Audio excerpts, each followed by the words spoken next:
पूर्वी उत्तर प्रदेश के मऊ सदर से 5 बार विधायक रह चुके मुख्तार अंसारी को गाजीपुर के एमपी एमएलए गैंगस्टर कोर्ट ने झटका देते हुए 10 साल की सजा और 5 लाख रुपए जुर्माना लगाया है। जी हां, नमस्कार, मैं हूं विराट और आप देख रहे हैं करारा न्यूज डे एंड नाइट। 1996 में दायर हुए 5 केसेस को लेकर अंसारी को दोषी करार दिया गया है। अंसारी के साथ ही भीम सिंह को भी 10 साल की कैद के साथ 5 लाख रुपए का जुर्माना लगाया गया है। 1996 में दायर हुए 5 केसेस को लेकर अंसारी को दोषी करार दिया गया। अंसारी के साथ ही भीम सिंह को भी 10 साल की कैद के साथ 5 लाख रुपए का जुर्माना लगाया गया है। सरकारी वकील नीरज श्रीवास्तव के माने तो मुख्तार अंसारी के खिलाफ 54 केसेस हैं, लेकिन गैंगस्टर एक्ट में कार्रवाई के लिए 1996 के 5 केसेस को आधार बनाया गया है। इन 5 केसेस में 2 बनारस, 2 गाजीपुर और 1 चंदौली का केस था, जिसमें 26 साल बाद पीड़ितों को न्याय मिला।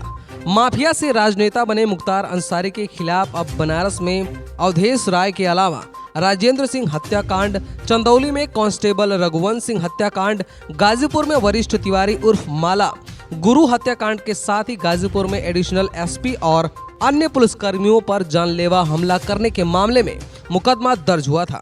गैंगस्टर माफिया हत्या के दर्जनों मुकदमे होने के बाद भी मुख्तार अंसारी मऊ सदर से लगातार 5 बार विधायक रहे हैं।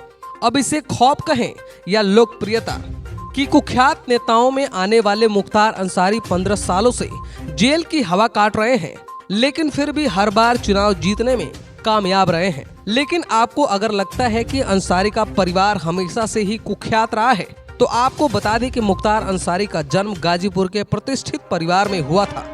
मुख्तार अंसारी के दादा डॉक्टर मुख्तार अहमद अंसारी क्रांतिकारी थे। सन 1926 से लेकर 27 तक कांग्रेस के अध्यक्ष भी रहे। मुख्तार अहमद अंसारी महात्मा गांधी के करीबी लोगों में शामिल रहे। माफिया मुख्तार के नाना ब्रिगेडियर उस्मान थे, जिन्होंने 1947 की लड़ाई में शहादत दी थी। अदम्य शौर्य के लिए उन्हें महावीर चक्र मिला था। लेकिन मुख्तार की कहानी अपराधों से भरी पड़ी है।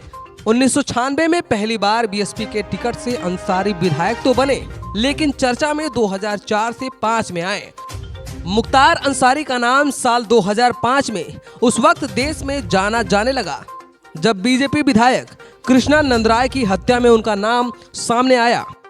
दरअसल यूपी के मोहम्मदाबाद विधानसभा सीट पर मुख्तार अंसारी और उनके भाई अफजाल अंसारी का प्रभाव माना जाता था। 1985 से लगातार यह सीट अंसारी परिवार के कब्जे में ही रही, लेकिन 2002 में बीजेपी के उम्मीदवार कृष्णा नंदराय ने अफजाल अंसारी को हराकर उस सीट पर जीत हासिल की। तभी से कृष्णा नंदराय अंसारी परिवार के निशाने पर आ गए। 29 नवंबर 2005 के दिन बीजेपी के गांव में हुए टूर्नामेंट पर उद्घाटन करके लौट रहे, तभी घात लगाए बैठे हमलावरों ने कृष्णा नंदराय के काफिले पर AK-47 से हमला कर दिया। हम आपको बता दें कि उस हमले में 500 राउंड फायरिंग की गई थी। इस दौरान कृष्णा नंदराय समेत 7 लोगों को गोलियों से भून दिया गया। उस दिन सबसे बड़ा इत्तेफाक यह था कि हमेशा बुलेट प्रूफ गाड़ी में चलने वाले बीजेपी विधायक कृष्णा नंदराय उस वक्त सामान्य गाड़ी से बाहर निकले थे।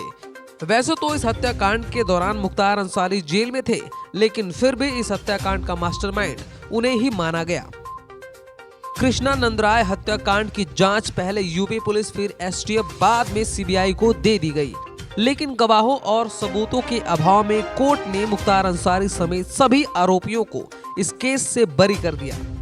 बात अंसारी के राजनीतिक जीवन की करें तो मऊ सदर से बीएसपी के टिकट से 2 बार विधायक रहे अंसारी ने बाकी 3 बार निर्दलीय उम्मीदवार के तौर पर विधानसभा में सीट जीती थी।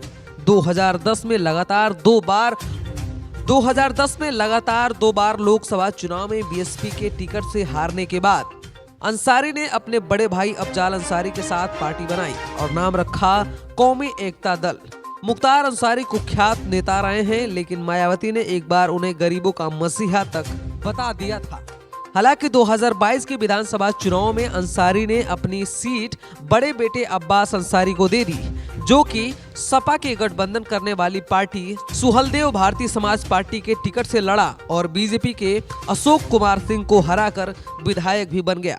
हालांकि 2017 से योगी सरकार के आने के बाद अंसारी परिवार पर कई तरह की कार्रवाई की जा रही है और योगी आदित्यनाथ ने कई इंटरव्यूज में बार बार यह कहा है कि अब अंसारी परिवार का प्रभाव यूपी में बहुत कम हो गया है।